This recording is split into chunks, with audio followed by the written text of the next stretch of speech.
Hi, Jake and Mark here from MoveToHighland.com, and we are excited to bring you an exclusive interview with Highland Town Council candidate Alex Robertson. So sit back, relax, and let's hear what Alex has in store for Highland.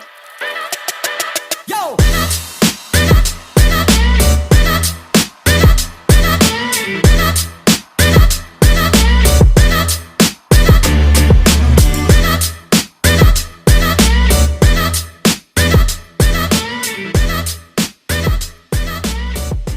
So Alex, can you start by telling us a little bit about yourself, your background, and why you decided to run for town council? All right. Well, my name's Alex Robertson. I own Fuzzy Line Brewing here on Conduit Street. It used to be the old Franco's building. Let's see. I do a lot of things. I'm on redevelopment. I'm the president of Main Street. I'm a 597 pipe fitter. I work out at BP for an engineering company. I've got a daughter. She's 7 years old. She attends Merkley. And why did I run? Maybe because I'm crazy. No, I ran because the town needs sound decision makers, and no one had really stepped up in my ward. So I went down to the county building a day before the deadline and saw that there was really no one on the ballot that I trusted to make decisions. And I like to think I make some pretty good decisions. So it was like, hey, it was time to grab a mitt and get in the game, as I've been told before. So signed up, and I just want to do everything I can to help the town. Very good. Yeah, just in the short amount of time we spoke, I think there's some sound decision making going on. We're in Fuzzy Line right now, opened in the middle of COVID during probably the worst possible time you could open a bar, a restaurant. But it's thriving. You built a beautiful place here, and we frequent here. So good job. Thanks. Yeah. And you mentioned you're on the redevelopment committee, commission. You're on the Highland Main Street committee. You own Fuzzy Line. You're a full-time pipe fitter. You have a daughter. How do you find time for all of this? And do you think, having so much on your plate, will you be able to effectively do the job of town councilman? That's a great question. So, there is a lot on my plate, but it comes from a place of passion and a willingness to serve the community. So, it's not like I spend a lot of free time on things that normal people would consider fun. This is fun for me to serve and to help make decisions that better the community. As far as a full-time job, I'll probably step aside from that if I can get elected to the town council. I'm definitely kind of moving some things around. Fuzzy Line is thriving where I don't have to be here every single minute. It's more something I can manage from the background. But basically I don't watch Netflix. I don't go out very much. All right. Yeah. No, it seems like we have a lot of distractions nowadays for sure. And when you start eliminating those distractions, you can free up a lot of time and do things like run for town council and be effective at it. So it's good to hear. What do you see as the most pressing issues facing our town right now? Oh, pressing issues. So I would say there's two. There's several, but I guess I'll speak on two. One obvious issue is the eyesore that is, the Ultra property over there, getting that redeveloped and really redevelopment overall in town. I know that there's been some distrust between the current town council and the current redevelopment commission. We really need to bridge that gap so that, we can work together to, properly incentivize and redevelop, different areas of the town. We've got a big project that's potentially going to come over here on Conduit Street, redeveloping the old bus station on Indianapolis. So there's a lot of things. Keeping the property improvement grant program funded for small downtown businesses, that's super important. The other thing is the EPA project that the town has to complete over the next 10 years. So there's a consent decree that basically says we have to do about $71 million of sewer upgrades because there's been some stormwater issues, sanitary issues, where things have been getting discharged untreated into the little cal. $71 million, it's a lot of money. Yeah. That's got to come from somewhere, and it's going to, impact the taxpayers. So how is that going to get paid for? There's a 3-part plan that I've been told is in place. I'm still trying to wrap my head around it, but I mean, that's a big issue. And hopefully I can get elected and get in there and really understand how we can do this, because there's no backing out. There's not an option to not do this thing. We have to move forward with it. So, how can we do that and take the sting off the taxpayers? So. Yeah, it's interesting. And that's the first I've heard of that. So thank you for bringing that to light. But yeah, I mean, that's between generating income and reducing costs. I'm sure there's going to be a lot of thought processing and engineering going into that for sure. Yeah, absolutely. And just so you guys know, with the Ultra property, I'm hoping for a Costco. Yeah, Costco, Topgolf, you name it. Yeah. Ooh, combine the two. Yeah, there you go. Topco. I don't know. Right. So I think it's no secret that Highland is not exactly small business friendly when it comes to people wanting to start small businesses with whether it's zoning or regulations or whatever it is. What are your plans to encourage entrepreneurship and small business growth in Highland? So when I started Fuzzy Line, I kind of heard some horror stories or people talking about how Highland is very difficult to work with. Even the general contractor that I had, they've done a lot of work in town, and they're like, town of Highland's hard. It's going to cost a lot of money. And I don't know, maybe I was in a unique position having, been a foreman in the building trades, and kind of had an eye for that sort of thing, where once I got in, I thought it was actually really, really easy. I think the hardest part is kind of wrapping your head around the process and going through the steps and realizing that it might move slower than you expect.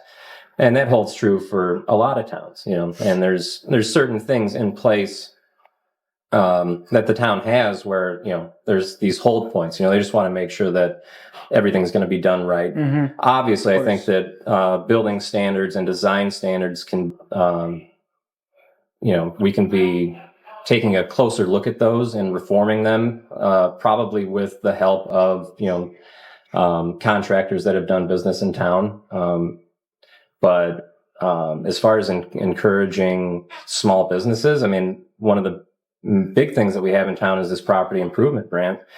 And it's a wonderful tool that the redevelopment commission has used to really help fund your smaller businesses, because your larger businesses are going to take advantage of, tax abatements and TIF money and stuff like that. That's not really available to, a small place like Fuzzy Line or the hydrant down the street. Yeah. But this property improvement grant has been in place where it covers 30% of the eligible project costs up to a maximum distribution of $40,000. So if you have, something big like this, in Fuzzy Line, where we're investing, $500,000 into a building, we were able to get $40,000 back to help fund, infrastructure improvements within the building and also improvements with the facade, which I think that's important to note is, you can always put lipstick on a pig, but that's not, truly how you're going to redevelop a site or a building.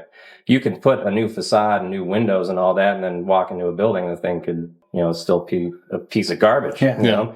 And that's what we ran into here. And I know that's what the tattoo shop ran into next door to us. So keeping that program funded and alive for small businesses in town is crucial. I mean, that's one thing that's going to attract people to want to, walk into an older building and do something, because all the buildings downtown, they're not new. Yeah. So to have a little bit of money there, a little bit of fluff, to kind of boost up your small businesses, because these are all, people that, live in town, or their families, these are not people that have deep pockets. So this takes the sting off of it, and it helps keep occupancy rates high and our downtown looking great. Yeah. Yeah. Good. And I think to your point, like even the town just making it a point to help sustain these businesses or to help incentivize it in some way to bring that in and to get behind the small businesses, I think is super important too, because it just shows that they're behind their residents. Cause like you said, most of them live in town that have these small shops here. So I think that's definitely important. Do you know, I'm just curious, are there other local municipalities that do similar things, or is this somewhat unique to Highland? I don't think it's unique to Highland. I mean, maybe our specific program has some things in it that would make it unique. But I'm not 100% sure. I haven't looked at other programs in the surrounding communities. I know that this program was in place for several years once I got on to redevelopment. So it was just one of those things that just made complete sense, having been on the other side of the coin where I was able to take advantage of that and use it to open this business, which had it not been available, I have no idea what the hell I would have done. Yeah. Well, I think it's an awesome program that they have. And I think it's something that's really needed. A lot of people compare Highland and Griffith, what they got going on in their downtown areas. Yeah. So I think that's something that probably more people should take advantage of, if they can. Yeah. Just to, we want to bring as many people into Highland as we can, and downtown especially, which brings me to the health of our downtown area. Like how our Highland Main Street, do you see it as successful? I know we have the restaurant crawl, I believe that's pretty popular. We have the Thursday market now starting up. We've done some small business Saturdays, sidewalk sales. We did a Valentine's hunt in collaboration with the elementary schools. That went over pretty well, Yeah. But I mean, as far as Main Street goes, being on that board, first as a business owner resident and now being the president, the whole goal of that is to remind people in town that we have a thriving downtown. I know that there's complaints or input where it's like, oh, well, we want more restaurants, or we want, these dual level complexes downtown. Like, that is all great. I don't know, how you're just going to be able to snap your fingers and suddenly get these multi-million-dollar developments downtown. But what we have currently, we do have some really great retail shops, and we have some great restaurants, and we just have to remind people, like, hey, stop buying shit on Amazon, and go downtown, because, I hate to comment on the farm, but I will. It's just like that situation where, people want to support small businesses. They want to support the farm. They want to, support us. You have to offer your support not only, verbally. You have to shop. You have to vote with your dollar. You have to spend the money. It's amazing how many people I've talked to that, say, hey, we wish the downtown area, was better or whatever. And it's like, well, do you ever shop there? Like, what do you do? Like, no, I never go there. It's like, well, I mean, if you went and explored a little bit, then you might see that we have something good to offer. And if you're spending your dollars in town, then it's going to give them the revenue to make further improvements or, do some things, just like with the farm. It's like, if you support the farm, we'll go there and go buy your stuff, with Fuzzy Line, a big part of our model is using, local ingredients from local farmers. Like, there's several times I'll go out to Sharinga's and buy, sunflowers or tomatoes or basil that I'm using in these beers. And it's like, that's how you support a small family business. You just can't say, I want this just because it's here and I'm used to it. It's like, get over there and start shopping, Same thing with the downtown. Yeah. I think that's super important that you point that out, because it is easy just to verbalize that on Facebook or whatever. And we support these people, but if you're not actually going there and supporting that business and spending your money, are you really supporting them? Right. So, and you guys work a lot with How Farms, right? Yeah. And bring in from the worst. So that's cool too. And you guys have delicious food, by the way. It is very delicious. I'm super blessed to have Chef on board. Yeah, that's awesome. I think Fuzzy Line is something that Highland desperately needed. Yeah, no, I was hell bent on starting a brewery in town, and you know, going back to actually starting a business in town. People are like, why Highland? Why Highland? Like, is there something wrong with you? Why Highland? It's like, I live in Highland. I'm going to die in Highland. I'm going to be here forever. Like, this is my town. Yeah, I'm going to start a brewery here, and it took several years of finding the right property and working with people in the town to, kind of screen out, like, okay, what do you have available? Like, what's in town? Where could we possibly go? And then one day it was like, well, Franco's is sitting here rotting away. Yeah. Okay. Like, let's do it. Yeah. And Highland. That's redevelopment right there. Yeah. Highland's coming up. I don't know if you saw the Realtor.com article. Oh, Highland, yeah. Mm-hmm. 6th hottest housing market in the country. That's crazy. That is crazy. Highland, Indiana. That's good. We're doing big things. Yeah. Yeah. Well, I'm going to ask probably my last question. If you could pick 3 things that you could do while you're on town council, you don't have to worry about votes or anything, you could just do them, what would those 3 things be?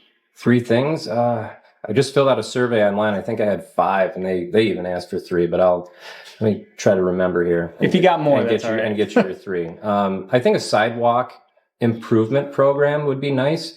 There's something that's in the ordinances somewhere, and it's called like a sidewalk program. And I read through it last week, and I was like, it's not really a program, I think that we could do something similar to a match like we have with the property improvement grant for commercial properties, where I think Griffith right now, if you go to replace your sidewalk, they will compensate 50% of the concrete costs, so that's a starting point to maybe model that program off of something that's working in another community. Yeah. Or, however, I don't have the specifics, but I think that would be important because I enjoy walking around.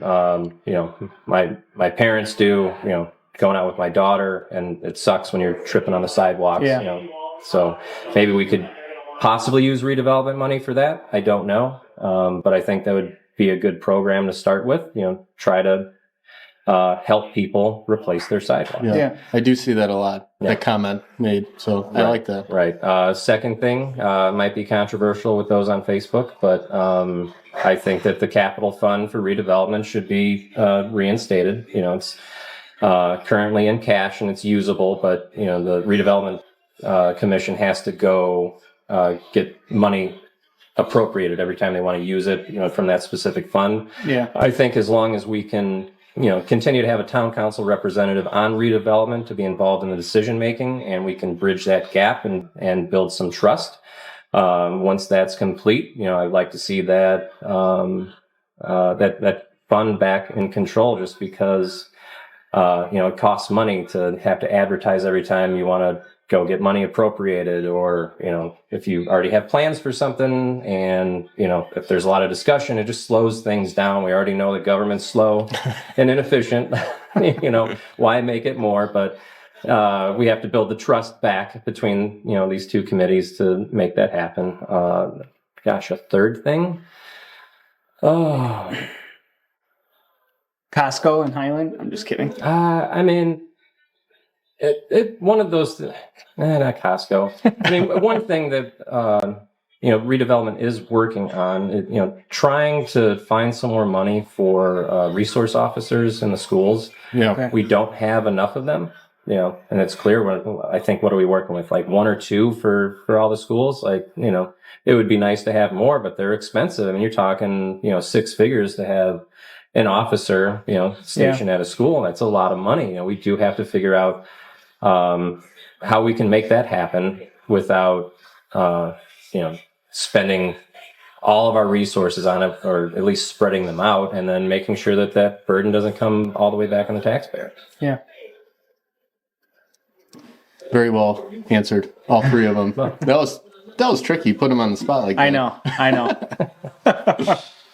I guess my last question would be, and I asked Phil this, what do you think sets you apart from your counterpart that you're running against? What sets me apart from my counterpart? I'm involved. I'm running a business in town. I'm vocal. I'm active. My opponent has not been. I really haven't heard anything out of him. Is he out there doing anything? What's his platform? Like, his only qualification can't be that he's a Republican. There has to be some more things, which, speaking on the whole party thing, people have to vote not just based on party. You have to look at qualifications at the municipal level. That's what's super important, Yeah. So, if Mark has something that he wants to say and he wants to get out there, or if he has a good platform, if he's the guy for the job, then he's the guy for the job. But I think, as it stands now, I've got a good track record. I'm invested in the town and I'm not going anywhere. So even if I don't get on the council, I'm still going to be involved, whether it's Main Street redevelopment, this business, hopefully another business one day, you name it. So that's what I think sets me apart. Yeah. Good. Perfect. Yeah. Well, before we get out of here, you want to tell everyone where they can find you, social media, how, if someone wants to get in touch with you, ask you some question, is there somewhere they can reach you? So I do have a Facebook page. It's Al for Highland, I think, something like that. I'm not a huge Facebooker. Yeah. All right. Because you don't have any time. Yeah, right. But another good resource is vote411.org. So all of the candidates, Republican and Democrat, have been approached to put their information on that, contact information, and then they're filling out questions very similar to the ones that you asked tonight.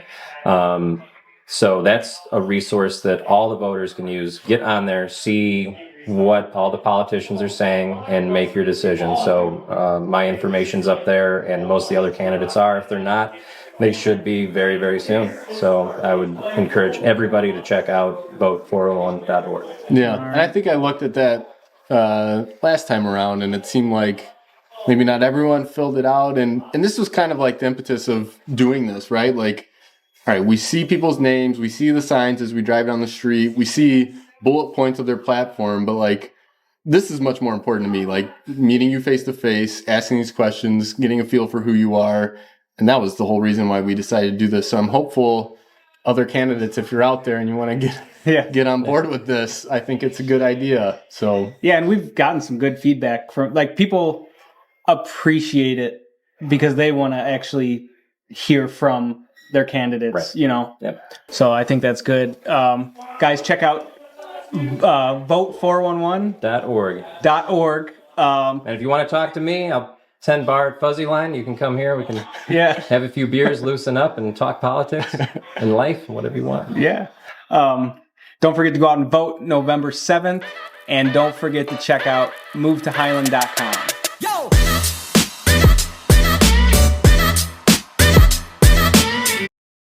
thank you, Alex. Thanks, Alex. Thank you.